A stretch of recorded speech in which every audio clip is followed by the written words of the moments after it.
Happy Friday from the log cabin at South Park in Mansfield, Ohio. One more episode of your Willard Rev War, our 15th year. And of course, first year going totally virtual. This next half-hour segment, we're going to take and talk about games. We often think of games as something more modern, but no, they have lots of different types of games that were done during the 18th century. And we're going to take a look at a couple of strategy type of games. And this first one is called Nine Men's Morris. A Morris just means that there is a problem. Okay, so it's nine men's problem. This game, it's kind of a cross between checkers, chess, and tic-tac-toe. So it's kind of complicated. If I just told you it's more difficult, sometimes it's just easier to play a game and learn as you go. So right now I have Brad Harp, our resident bagpiper. He's here today, and I'm going to teach him a little bit about Nine Men's Morris and how to play. The first thing we're going to do is we're going to take our tokens out. We have some really nice tokens here that a couple years ago a student made out of corn cobs, trying to keep something a little bit more natural, trying to make it look something more period appropriate. But I suppose we could play with buttons or coins or something. Coins would be nice because we probably shouldn't mention it gambling because this is a school show. But you'll have 9 tokens. So make sure you have your 9 that I didn't miscount. 9. Aye. Okay. So the first part of the game, we are going to be playing the tic-tac-toe part. If you look at the board, you're going to see there are 3 squares inside of one another, and you're going to want to try and get 3 in a row anywhere where lines connect. Okay, right where the lines connect. So that's what we're going to start with first. And once you get 3 in a row, I'll explain more. But use any of your tic-tac-toe strategies right now to help you out. So would you like to go first? Would you like me to? The tic-tac-toe is easy enough to do it. Now, remember, you can put them 3 across here, 1 and 2, or 1 and 2, okay? Interesting move here.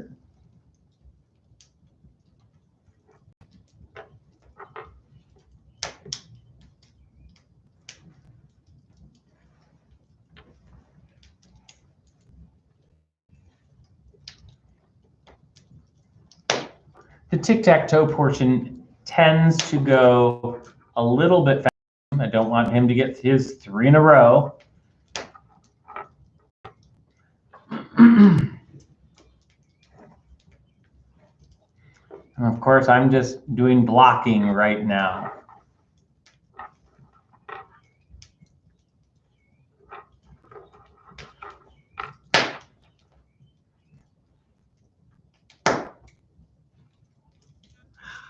Almost had you. Yes, you did. I got to pay attention here. I can't just be in charge of the video feed. I have to make sure I play the game. Have some strategy. Yes. And this looks to be a stalemate. Oh, but no, it won't be a stalemate for long.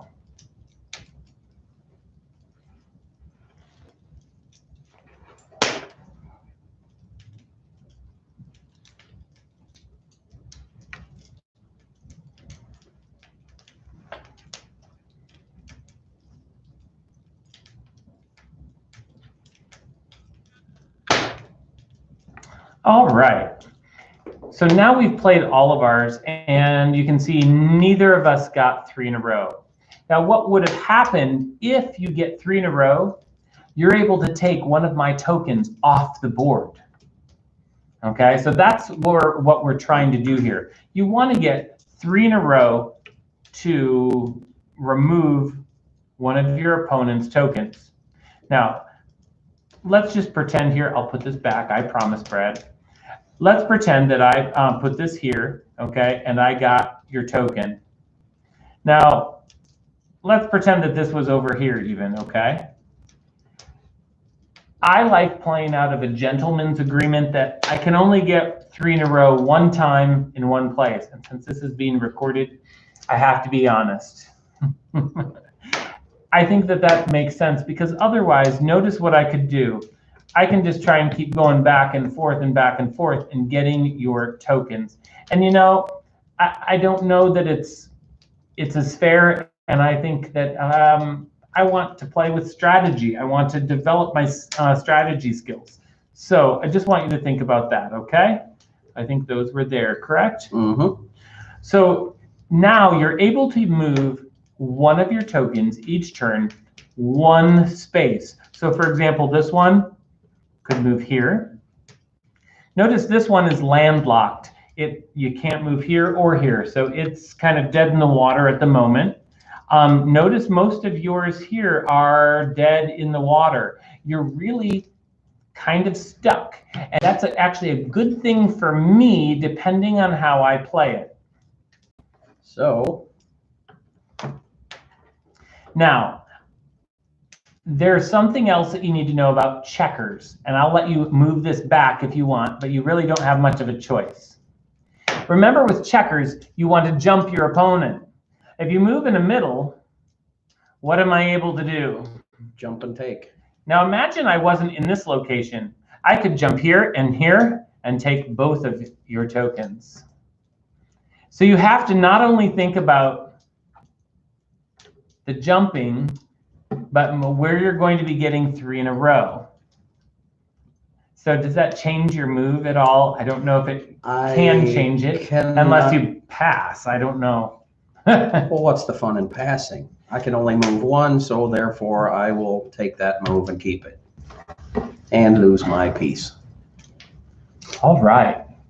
Now, I've never played it around jumping around corners, but you know, I suppose it's something that could be discussed. Are we playing corners? Why not? Let's keep it interesting. Okay, so we're going to play that you can jump around corners, so he can jump and take mine if he'd like. Okay.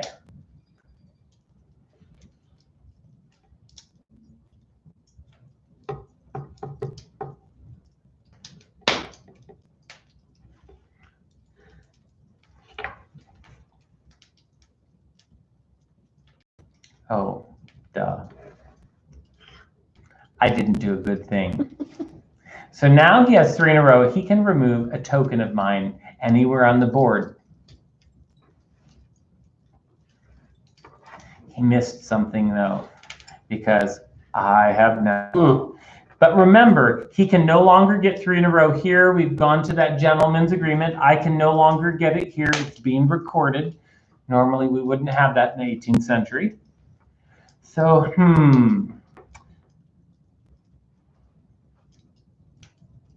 you already took one, and now I get to take one. A lot of times what I do as a strategy is I look at where his tokens are. And remember, if he gets 3 in a row, that's going to hurt me. But remember, if I take one of these, he can't have 3 in a row here anyways. So I usually look for where the center is, and this is about the center. So that's the one that I'm going with.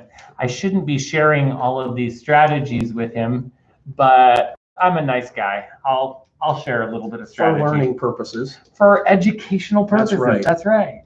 For me and for the students, or whoever is watching. Okay, and so it's your turn. You can go.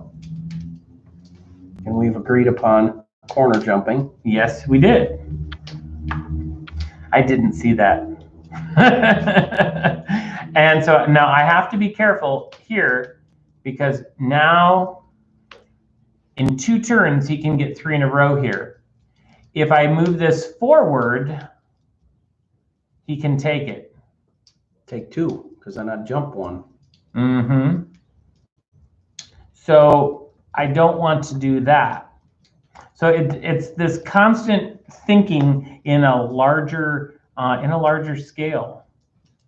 I think I'm going to go here.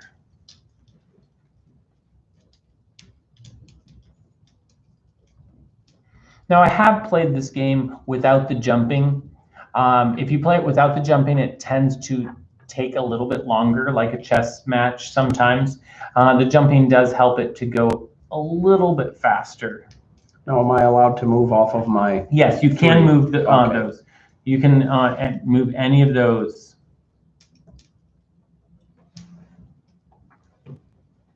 Let's try this.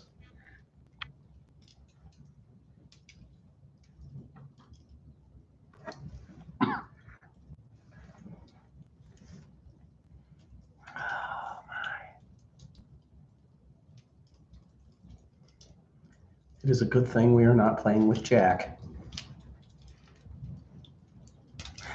Are we allowed to, are we just doing corners like this for jumping? Just because, That's what was agreed upon. yeah, because, you know, I That's a could go corner. here. That's a corner as well. But are you allowed to jump your own? Well, checkers. In checkers, you can. Yes, you can. Would you, that's up to you. We didn't agree upon that. Well, we so- agreed upon corners, and that would be 2 corners, and that would be, I don't see why not. That is a fair Because move. it is a fair That move is a with fair checkers. move. Okay. Yes. Although I'm going to lose mine, one of mine, because he can take 2 of mine. But you're always trying to get 3 in a row or jump someone else's. He can go around a corner. He can go across. Oh, he's so nice. But I can't let that happen.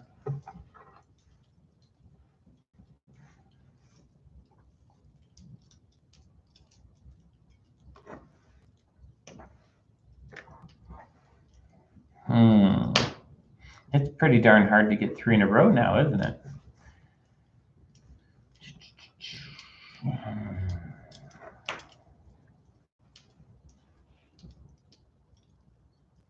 Of course, how the game ends is when one opponent only has 2 left and they can't possibly win.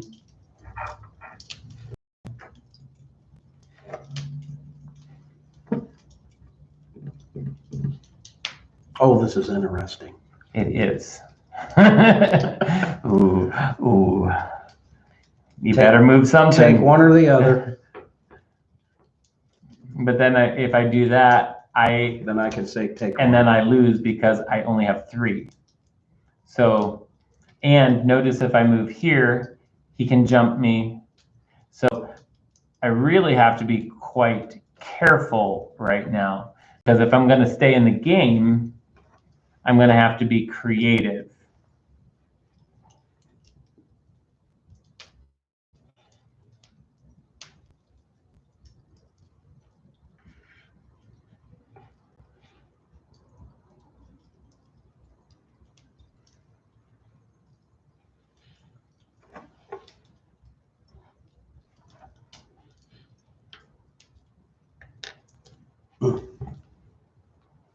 Ouch.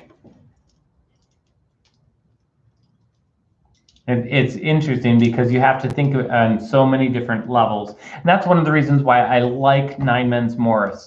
It's a great game of strategy. You have to think it in multiple levels.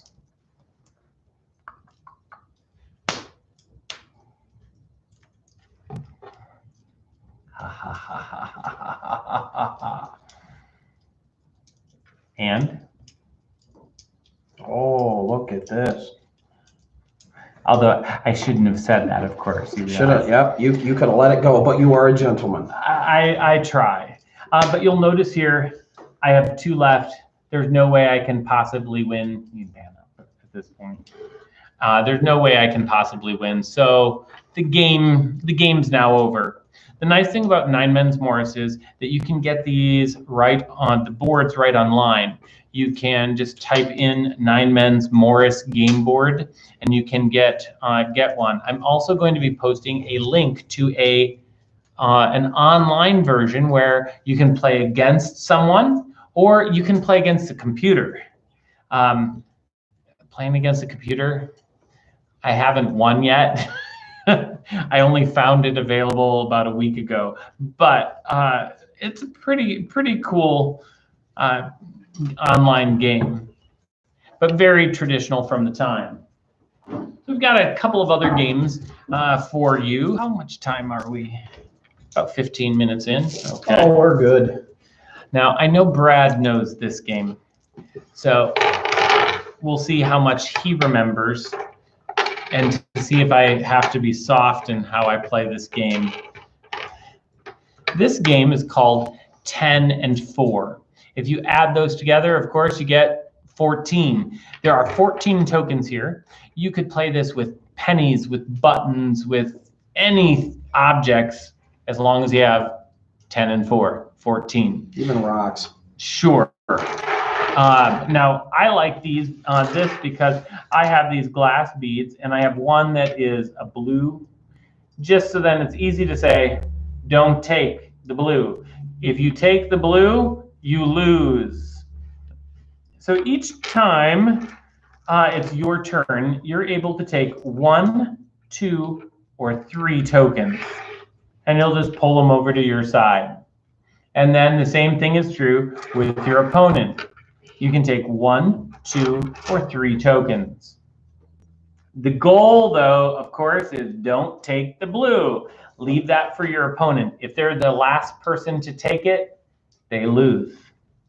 So, Mr. Harp, would you like to go first, or would you like me to? Oh, most definitely. Okay.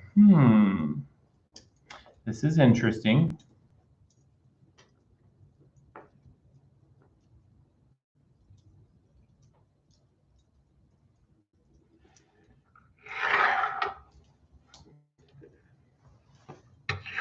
There is strategy here. If you know the strategy, you'll always win. Or almost always. And there it is. Do you want to rematch? I have the blue. Yes, well, let's do another one. Do you want to start? Do you want me to start? You go ahead and start, sir.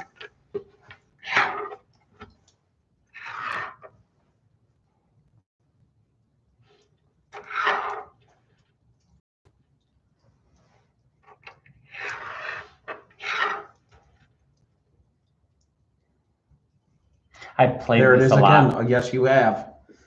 Savvy you are. He's saying that he has no choice because it doesn't matter if he took 3, then if he takes 1, or if he takes 2, I'm going to take 2 and leave him. If he takes 1, I'm going to take 3 and leave it with him. If he takes 3, I'll take 1. Either way, it would happen. He would lose. So one of the strategies is always looking to make your opponent have 5 at the end. Thinking about that. Thinking about all of what's happening in the future. You can't just pay attention to what's happening now. What's happening the next step. So I like this game because it is another strategy game that it doesn't take much of anything to play. You can use anything that you have really around the house. And then we just keep it in a nice little bag that we can take with us to different events. Now, I have a couple of other things to show you. I'm not going to go through the card game called Whist, but I'm going to at least show you the cards and talk a little bit about it. Cards back then, you'll notice there are no numbers on them. Okay. They still have kings, queens, jacks, but the numbers, you have to count them up. Most likely, I'm guessing it's because of literacy and numeracy. People actually didn't read and write as well. So I'm guessing that plays a lot into this. Could it possibly have been because of the Stamp Act? Well, a lot of times when you bought a deck of cards, it was still, you bought them wrapped up, and it would have an actual stamp on the outside of the wrapper. if you paid the tax. If you didn't and you had smuggled cards. But whist, it's a game a lot like euchre. It has a trump card, just like euchre, a trump suit, just like euchre. So it is a very interesting game. I'm not going to go through that right now. I only have 2 people. Maybe another I can try and do a video with the game of whist. But you can still play solitaire or something like that with these cards.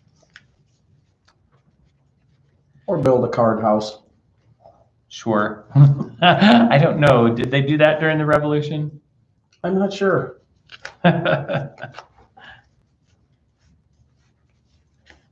All right, there we go.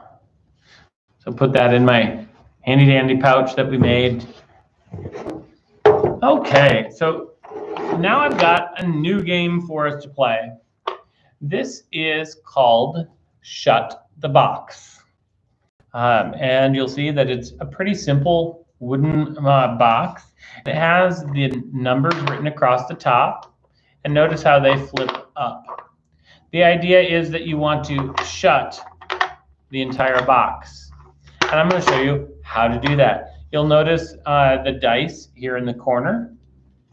So I'm going to put this down on the table. It'll be a little bit easier to see. I have my wooden dice, and I'm just going to roll them inside. And you'll see I've got 6. Now, you can see I have the number 6 here. I can close 6, but I could also close, notice this is a 5 and a 1. I could close the 5 and 1 because they total 6. But I could also do any combination to total 6. I don't have 2 3s, so I can't do that, but I could do 2 and 4. Okay. What I will tell you is the strategy that I found, I don't like to use these low numbers too quickly. I like getting my upper numbers done a little bit quicker. So I'm going to go ahead and shut number 6. Okay. It's kind of like solitaire. Sometimes you'll see these made with doubles, so you can play against someone. I've even seen them made with 4 of them put together, where you can have 4 people playing at once. So now I have a number 8, and I am going to go ahead and close that. Whoops, number 8, not the 7. No, I'm not cheating. Well, you're playing yourself. Yes. Well, I'm going to have you play next, and Okay. then we'll see if you can do better than me. All right. So then now I have 1 and 3 to total 4. I still think I'm going to go with the 4 instead of trying to take the lower numbers.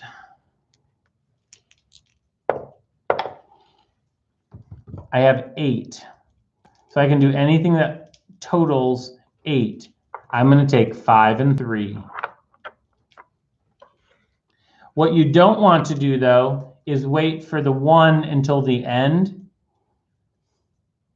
because you'll never get a single 1. The lowest you can get is a 2. So right here, I have an 8. This is the perfect time for me to do these 2, the 7 and the 1. So let's hope for an 11.